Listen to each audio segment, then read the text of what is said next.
Il y a 12 millions de chats en France, 12 millions de prédateurs potentiels prêts à fondre sur leur proie. Et aujourd'hui, un homme essaye de comprendre ce phénomène. Il s'appelle Roman Pavis, il est venu ce matin répondre à nos questions. Bonjour Roman Pavis. Bonjour. Alors c'est vous qui faites une enquête sur les chats? Oui, c'est moi. On a lancé au muséum une grande enquête participative sur la prédation des chats domestiques sur la biodiversité. On invite les propriétaires de chats, mais pas seulement, et le grand public, à venir partager les observations de prédation des chats sur la faune sauvage, Oui. pour mieux connaître la place qu'occupe le chat aujourd'hui dans les écosystèmes. Et la place qu'il occupe sur vos genoux. Sur mes genoux également, oui. C'est l'éternel recommencement de la lutte entre Titi et Gros Minet, c'est ça? C'est un petit peu ça, oui. On sait que les chats sont des prédateurs, Ouais. ce sont des animaux domestiques, mais qui ont gardé vraiment leurs instincts de prédateurs, et il s'avère que ce sont des prédateurs extrêmement diversifiés. Donc ils ne vont pas consommer exclusivement des mulots ou des souris, mais ils vont avoir un régime alimentaire beaucoup plus varié, avec des oiseaux, des reptiles, des écureuils, tout un tas de petites bêtes, tous les petits vertébrés. Ah oui, d'accord. Et donc finalement, tous ces chats, parce qu'ils sont très nombreux en France, je crois qu'on parle de 12 millions de chats, finalement on peut avoir un impact sur la faune de nos villes ou de nos campagnes. C'est ce qu'on pense, c'est ce qu'on suppose. Alors il ne s'agit pas de dire que le chat est une menace dans l'absolu, mais peut-être que pour certaines espèces, à certains endroits, selon les chats, parce qu'ils peuvent se spécialiser vers certaines proies, il peut y avoir effectivement une menace pour certaines espèces. En tout cas, c'est ce qu'on essaie d'étudier. Vous lancez une grande enquête, vous avez dit participative, et donc ça veut dire que écoutez, tous les propriétaires de chats peuvent participer à l'enquête, mais même peut-être ceux qui n'ont pas de chat. Absolument. Alors il y a deux façons de participer. La première et la plus évidente, c'est je possède un chat, mon chat ramène à la maison des proies sur les paillassons, et je me connecte sur le site et je partage mes observations. Et je dis, aujourd'hui le chat a ramené une proie, aujourd'hui le chat a ramené un mulot, un oiseau, j'ai des formulaires dédiés, je pointe sur une carte et je peux partager. Je peux suivre mon chat comme ça pendant une année ou deux. Très bien. Mais il y a aussi un accès visiteur pour celui qui ne fait pas de suivi très régulier, qui n'a pas de chat, mais qui a connaissance d'observation, qui a vu des choses ou qui a des données de seconde main. Celui-ci peut, sans régularité, se connecter et venir partager des observations ponctuelles. Quand on a un chat, on renseigne sur le site internet, on a finalement comme un espace personnel dans lequel on indique les caractéristiques de son chat. C'est bien Tout à ça? fait. On s'inscrit, on crée un compte, on décrit brièvement son foyer, on décrit son chat, les pratiques qu'on a vis-à-vis de son chat. Par Est-ce exemple, je vous coupe, par exemple, on va dire le poids du chat. Le ou poids s'il du est chat. stérilisé ou pas. Tout à fait. Le poids du chat, quel âge il a, est-ce qu'il est stérilisé, nourri, est-ce qu'il a libre accès à l'extérieur. Et comme ça, on va voir, par exemple, si les gros chats eh bien, sont plus efficaces que les chats qui sont minces pour attraper les oiseaux. Exactement. On se doute un peu du résultat. Ben, on pourrait imaginer que les plus gros chats vont chasser les plus grosses proies. Ah oui. Alors peut-être des plus gros oiseaux, ou peut-être qu'ils sont trop balourds pour chasser des oiseaux, donc ils vont chasser des gros mammifères. On peut imaginer que le nourrissage a un impact plutôt positif sur la prédation, en tout cas que ça va la réduire. Mais on sait déjà, on a une idée que ce n'est pas forcément le cas, puisque le comportement de prédation il n'est pas forcément lié à la sensation de faim chez le chat. Donc c'est tout un tas d'éléments qu'on va essayer de croiser pour en savoir plus sur le contexte et les pratiques. Et un chat stérilisé, par exemple, est-ce qu'il a moins envie d'aller chasser les oiseaux ou les petites souris? C'est une bonne question.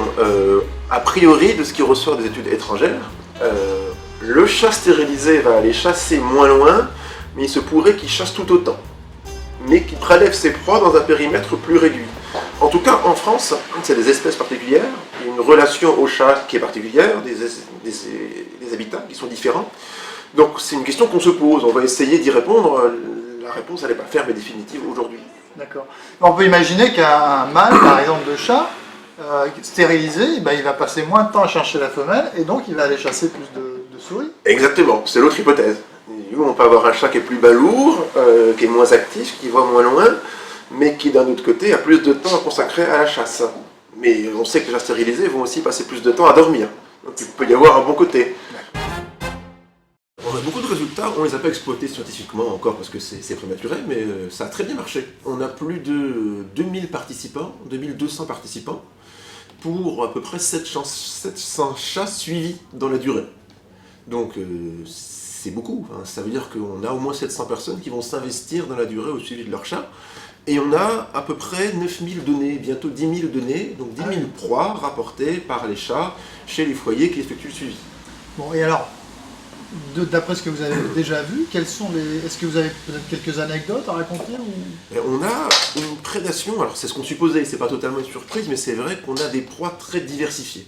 Ça, c'est le premier constat. Effectivement, la prédation ne se limite pas aux mulots, aux campagnols et aux rats sur mulots, mais on a beaucoup d'espèces d'oiseaux, beaucoup d'espèces de reptiles, beaucoup de petits mammifères, toutes les espèces de musaraignes. Et on a des proies un peu plus insolites, un peu plus rares. On a le râle d'eau, l'oiseau.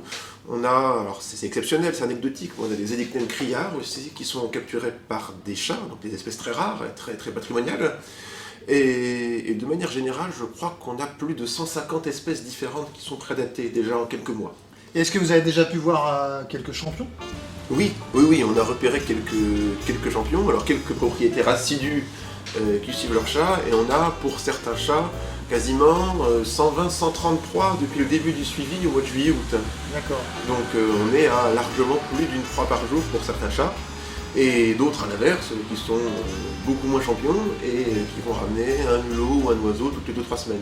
Tiens, vous me faites penser, est-ce que c'est une idée de faire apparaître une espèce de nouvelle race de chat, celle qui mangerait le moins de petits oiseaux ou de souris? Alors c'est une question, par la sélection. C'est une question que les amoureux des oiseaux me posent souvent. Et ils me disent, moi j'aime bien les chats, j'aime bien les oiseaux. Tout le monde aime bien les chats, tout le monde aime bien les oiseaux, je pense.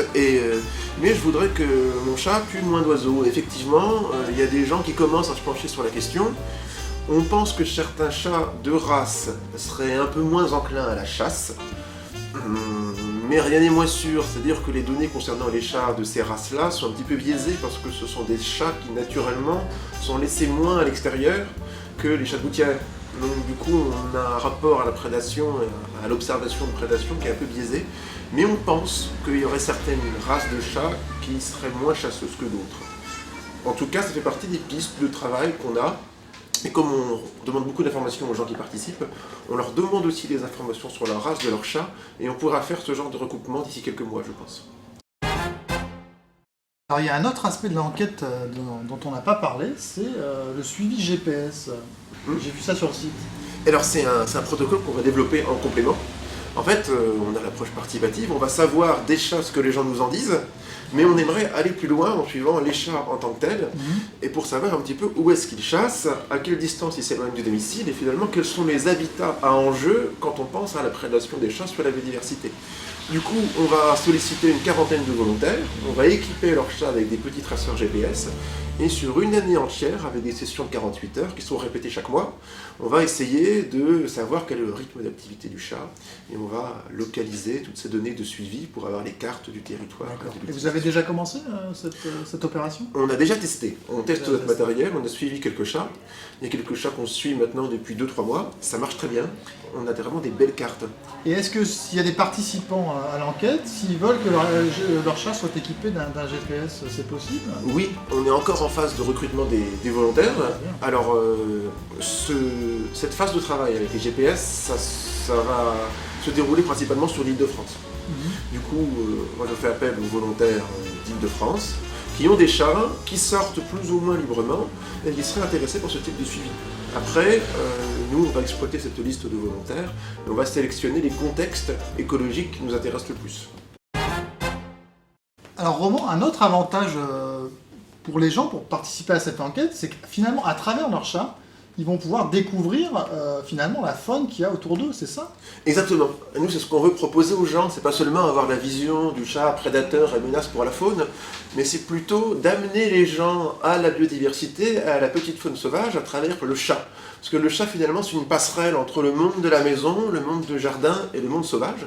Nous-mêmes, naturalistes, ça nous permet de recueillir des informations sur la petite faune sauvage. Ça a une importance en soi. Et en plus, ça nous permet de parler aux gens de nature à travers le chat. Voilà. Et donc, par exemple, si un chat ramène un oiseau, la personne va essayer de s'intéresser à quel est cet oiseau, finalement, à quelle espèce elle appartient. Et puis, les chats sont de bien meilleurs observateurs que nous. Il y a des petits mammifères très rares qui nous échappent, qui sont nocturnes, qui sont très discrets, qui se cachent dans les haies. Je pense au muscardin, par exemple, qui est un petit rongeur tout roux qui vit en hauteur dans les haies. Et les chats nous apportent, par exemple, des informations sur le muscardin.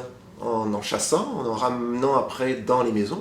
Nous, ça nous permet d'en savoir plus sur cette espèce-là, ça nous permet de faire découvrir le muscardin finalement au grand public qui ne connaît pas forcément cette espèce-là. Roman, quels sont les partenaires de l'opération? Alors on est nombreux à travailler sur le projet. Il y a la région Île-de-France, tout d'abord, qui finance le projet depuis le début. Il y a des associations comme la SFEPM, que je dis les mammifères, comme la LPO, la Ligue pour la protection des oiseaux.